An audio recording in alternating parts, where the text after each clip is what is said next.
ವೀಕ್ಷಕರೇ, ಅದು 2014ರ ಜೂನ್ 18ನೇ ತಾರೀಕು. ಸ್ಥಳ ಅಮೆರಿಕದ ಟೆಕ್ಸಾಸ್ ನಗರ. ಸಮಯ ಸರಿಯಾಗಿ ಬೆಳಗಿನ ಜಾವ 5 ಗಂಟೆ.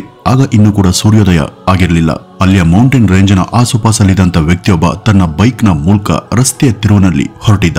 ಆ ನಸುಗತ್ತಲಲ್ಲಿ ಕೊಂಚ ದೂರ ಅವನಿಗೆ ಏನೋ ಹೊಳಿತಿರುವಂತೆ ಕಾಣಿಸುತ್ತೆ.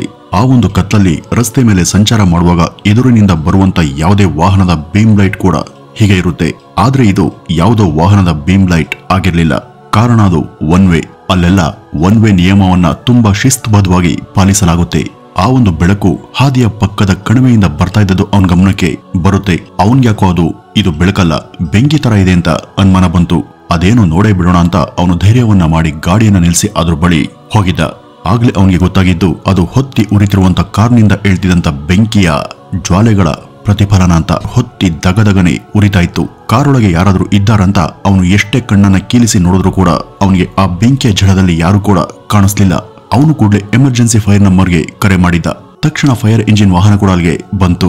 ನಂತರ ಅವರು ಆ ಬೆಂಕಿಯನ್ನು ನಂದಿಸೋದಕ್ಕೆ ಶತಾಯಗತಾಯ ಪ್ರಯತ್ನ ಪಟ್ರು. ಅವರು ಅಲ್ಲಿಗೆ ಬರುವ ಹೊತ್ತಿಗೆ ಕಾರ್ ಸಂಪೂರ್ಣ ಸುಟ್ಟು ಹೋಗಿತ್ತು.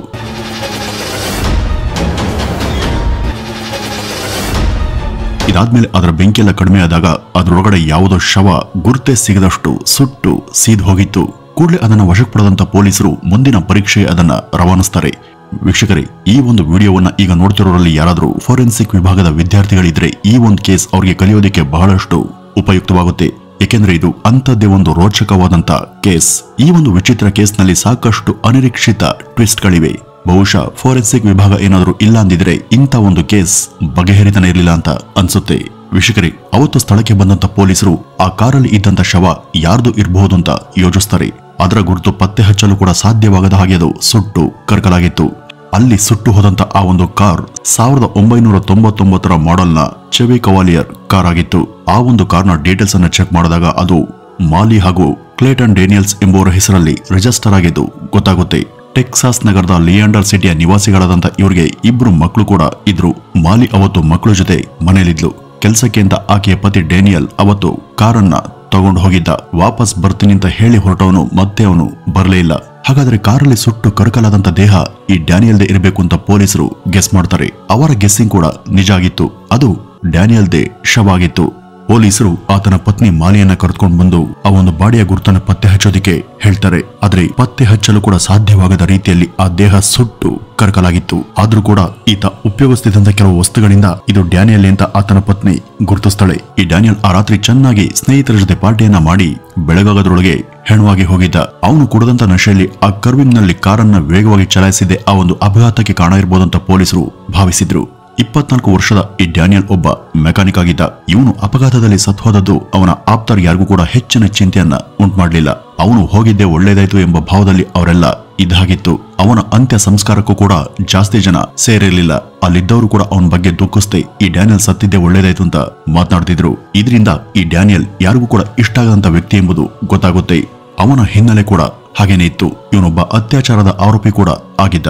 ತನ್ನ 7 ವರ್ಷದ ಕಸಿನ್ ಒಬ್ಬರ ಮೇಲೆ ಲೈಂಗಿಕ ಅಸಾಲ್ಟ್ ಅನ್ನ ನಡೆಸಿದಂತ ಆರೋಪ ಇವನ್ ಮೇಲಿತ್ತು. 7 ವರ್ಷದ ಅಪ್ರಾಪ್ತ ಬಾಲ್ಕಿ ಮೇಲೆ ಅತ್ಯಾಚಾರ ಎಸಗೋದಕ್ಕೆ ಮುಂದಾಗಿದ್ದಂತ ಇವನನ್ನ ಜೈಲಿಗೂ ಕೂಡ ತಳ್ಳಿದ್ರು. ಅಲ್ಲಿ ಸ್ವಲ್ಪ ದಿನ ಶಿಕ್ಷೆಯನ್ನು ಅನುಭವಿಸಿ ಹೊರಬಂದಿದ್ದ. ಈಗ ನೋಡಿದ್ರೆ ಗುರುತು ಕೂಡ ಸಿಗದ ರೀತಿಯಲ್ಲಿ ಈ ಡ್ಯಾನಿಯಲ್ನ ಸಾವು ಸಂಭವಿಸಿತ್ತು. ಆ ಬಾಲಕಿಯ ಪೋಷಕರಿಗೆ ಇವನ್ ಮೇಲೆ ವಿಪರೀತ ಅಸಮಾಧಾನ ಹಾಗೂ ಕೋಪ ಇತ್ತು. ಅವನಿಗೆ ಸಿಕ್ಕಂತ ಆ ಶಿಕ್ಷೆ ತುಂಬಾ ಕಡಿಮೆ ಅಂತ ಇವರೇ ಏನಾದ್ರೂ ಇವನನ್ನ ಈ ರೀತಿ ಮುಗಿಸಿರಬಹುದಂತ ಪೊಲೀಸರು ಶಂಕಿಸಿದ್ರು.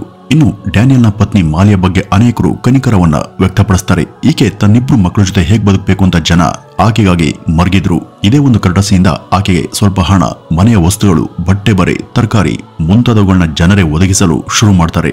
ಆಕೆಗೆ ತಾನೊಬ್ಬ ವಿಧವೆ ಹಾಗೂ ಸಿಂಗಲ್ ಮದರ್ ಎಂಬ ಕಾರಣದಿಂದಾಗಿ ಸಾಕಷ್ಟು ಸಿಂಪತಿ ಸಿಕ್ಕಿತ್ತು. ಆದ್ರೆ ಇದೆಲ್ಲ 1 ತಿಂಗಳು ಮಾತ್ರನೇ ಮುಂದುವರಿಯಿತು. ಡ್ಯಾನಿಯಲ್ ಸತ್ತಂತ 1 ತಿಂಗಳ ನಂತರ ಮಾಲಿ ಹೊಸ ಗೆಳೆಯನೊಬ್ಬನ ಜೊತೆ ಸುತ್ತಾಡೋದಕ್ಕೆ ಶುರು ಮಾಡ್ತಾಳೆ. ಅದಲ್ಲದೆ ಈ ಡ್ಯಾನಿಯಲ್ನ ಹೆಸರಲ್ಲಿ ಇದ್ದಂತ $1 ಲಕ್ಷ ಇನ್ಶೂರೆನ್ಸ್ ಹಣದ ವಾರಸುದಾರಳು ನಾನಿಂತನೂ ಕೂಡ ಆಕೆ ಎಲ್ಲರ ಜೊತೆ ಹೇಳ್ಕೊಂಡು ಬರ್ತಾಳೆ. ಮಾಲಿಯ ಈ ಒಂದು ವರ್ತನೆ ನೋಡಿ ಸ್ವತಃ ಆಕೆ ತಾಯಿನೇ ಅಸಮಾಧಾನಿತರಾಗಿ ನೀನ್ ಮಾಡ್ತಿರೋದು ಸರಿಯಿಲ್ಲ ಅಂತ ಹೇಳಿದ್ರು. ಆದ್ರೆ ಮಾಲಿ ಯಾರ ಮಾತನ್ನು ಕೂಡ ಕೇಳುವಂತ ಸ್ಥಿತಿಯಲ್ಲಿರ್ಲಿಲ್ಲ. ಈಗ ಡ್ಯಾನಿಯಲ್ಸ್ನ ಶವ ಸಿಕ್ಕಂತ ಸ್ಥಳದಲ್ಲಿ ಪೊಲೀಸರ ಚಟುವಟಿಕೆ ಜೋರಾಗುತ್ತೆ. ಅಲ್ಲಿ ಅವ್ರಿಗೆ ಸಿಕ್ಕಿದ್ದು ಕೇವಲ 6 ಕೆಜಿ ತೂಗುವಂತ ದೇಹದ ಭಾಗ ಮಾತ್ರ.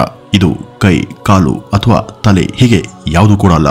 ಅದು ಆ ವ್ಯಕ್ತಿಯ ಪೃಷ್ಠ ಭಾಗದ ಒಂದು ತುಂಡು. ಇದು ನಿಜಕ್ಕೂ ಡ್ಯಾನಿಯಲ್ಸ್ದು ಅಥವಾ ಬೇರೆಯವರದ್ದು ಅಂತ ಪತ್ತೆ ಹಚ್ಚಿ ಖಚಿತಪಡಿಸೋದಕ್ಕೆ ಅದರ ಮೈಟೋಕಾಂಡ್ರಿಯಾದ DNA ಟೆಸ್ಟ್ ಅನ್ನ ಮಾಡಿಸಬೇಕಿತ್ತು.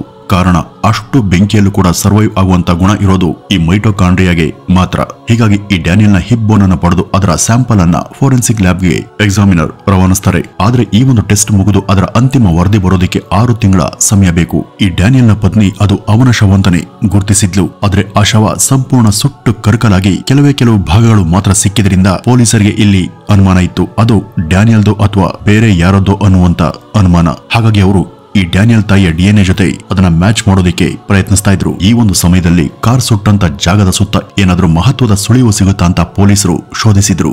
ಅವ್ರಿಗೆ ಅಲ್ಲಿ ಸಂದೇಹ ಮೂಡಿಸುವಂತ ಅನೇಕ ಅಂಶಗಳು ಪತ್ತೆಯಾದವು. ಮೊದಲಿಗೆ ಅವರು ಕಾರ್ ಟೈರ್ ಕಡೆ ನೋಡಿದಾಗ ಅದು ಟಾರ್ ಮೇಲೆ ಉಜ್ಜಿದ ಗುರುತೇ ಇರಲಿಲ್ಲ. ಆದ್ರೆ ಇಂಥ ಸಮಯದಲ್ಲಿ ಯಾವುದೇ ಚಾಲಕ ಬ್ರೇಕ್ ನ ಒಂದು ಸಲನಾದ್ರೂ ಒತ್ತಿರ್ತಾನೆ. ಆದ್ರೆ ಡ್ಯಾನಿಯಲ್ ಇದ್ದಂತ ಈ ಒಂದು ಕಾರ್ನ ಕೆಳಗೆ ಈ ಮಾರ್ಕ್ ಇರ್ಲಿಲ್ಲ. ಅಂದ್ರೆ ಡ್ಯಾನಿಯಲ್ ಅವತ್ತು ತಾನು ಬ್ರೇಕ್ ಅನ್ನ ಒತ್ತಿಯೇ ಇಲ್ಲ. ಹಾಗೂ ಕಾರ್ ರಸ್ತೆಯ ಪಕ್ಕ ಇದ್ದಂತ ಗುಂಡಿಯ ಒಳಗೆ ಇತ್ತು. ಯಾರು ಅದನ್ನ ಹ್ಯಾಂಡ್ ಬ್ರೇಕ್ ರಿಲೀಸ್ ಮಾಡಿ ನ್ಯೂಟ್ರಲ್ ನಲ್ಲಿ ಇರಿಸಿ ಮೇಲಿಂದ ತಳ್ಳಹಾಗ್ಬಿಟ್ಟ ಹಾಗೆ ಅದು ರಸ್ತೆ ದಾಟಿ ಗುಂಡಿಗೆ ಬಂದು ಬಿದ್ದಿತ್ತು. ಇದೇ ನಿಜ ಆಗಿದ್ರೆ ಈ ಡ್ಯಾನಿಯಲ್ನ ಯಾರೋ ಬೇಕು ಅಂತಲೇ ಸಂಚನ್ನ ಮಾಡಿ ಕೊಂದಿರಬಹುದು ಅಂತ ಪೊಲೀಸರು ಭಾವಿಸ್ತಾರೆ. ಹಾಗೂ ಆ ಒಂದು ಕಾರ್ಗೆ ಬೆಂಕಿ ಹೇಗೆ ಮತ್ತು ಎಲ್ಲಿಂದ ಹೊತ್ಕೊಳ್ತು ಅಂತ ಅವರು ಅದರ ಪೆಟ್ರೋಲ್ ಟ್ಯಾಂಕ್ ಅನ್ನು ಕೂಡ ಚೆಕ್ ಮಾಡ್ತಾರೆ.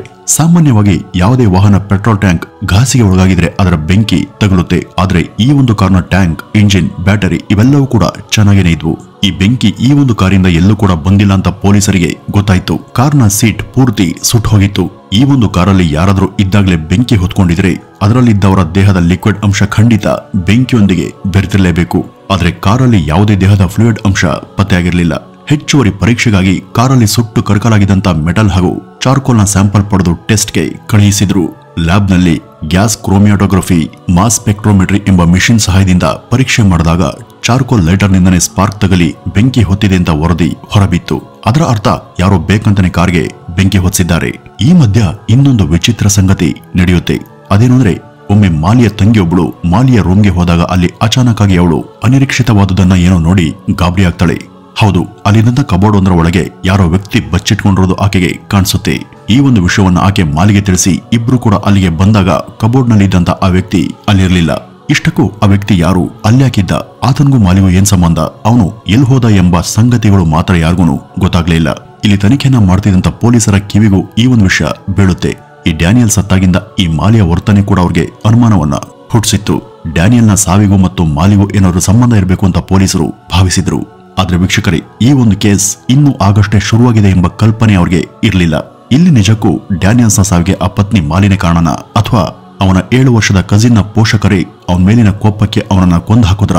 ಇಲ್ಲಿ ಪೊಲೀಸ್ಗೆ ಸಿಕ್ಕಂತ ಸುಳುಹುಗಳು ಅವ್ರಿಗೆ ಯಾವ ರೀತಿ ಈ ಒಂದು ಕೇಸನ್ನ ಭೇದಿಸೋದಕ್ಕೆ ಸಹಾಯ ಮಾಡುದು ಅನ್ನೋದನ್ನೆಲ್ಲ ನಾಳೆಯ ವಿಡಿಯೋದಲ್ಲಿ ಇದರ ಮುಂದಿನ ಭಾಗದ ರೋಚಕ ಹೈಲೈಟ್ಸ್ ಅನ್ನ ನೋಡೋಣ. ವಿಡಿಯೋ ಸಖತ್ ಇಂಟ್ರೆಸ್ಟಿಂಗ್ ಆಗಿರುತ್ತೆ. ಹಾಗಾಗಿ ತಪ್ಪದೆ ನಾಳೆ ಇದರ 2ನೇ ಭಾಗವನ್ನ ನೋಡಿ ಅಂತ ಹೇಳ್ತಾ ಈ ಒಂದು ವಿಡಿಯೋವನ್ನ ಇಲ್ಲಿಗೆ ಮುಗಿಸೋಣ. ನಮಸ್ಕಾರ.